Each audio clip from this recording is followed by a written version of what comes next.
Hello everyone, welcome back to Educational World. In today's video, we are going to solve one of the important example that is related to cube roots.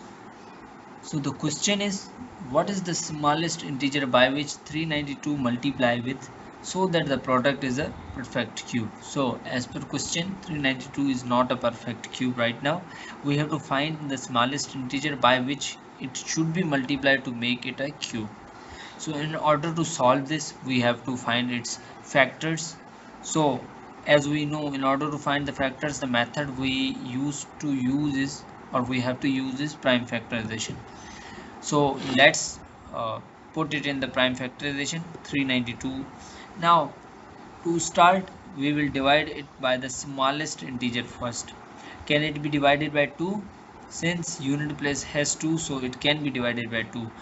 So if you multiply 2 with the 196, you will get 392. Similarly, 392 can be divided by 2 because its unit place has 6, which is an even number.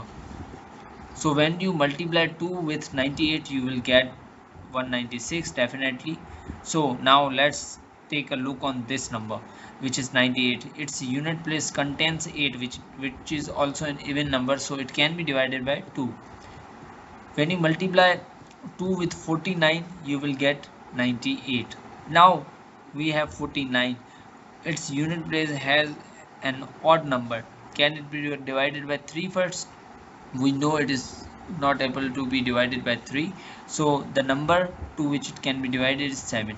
So 7 times 7 is 49, and 7 ones are 7. As you can see and we can observe, upon making the pairs, we knew that cube root occurs in triplets always.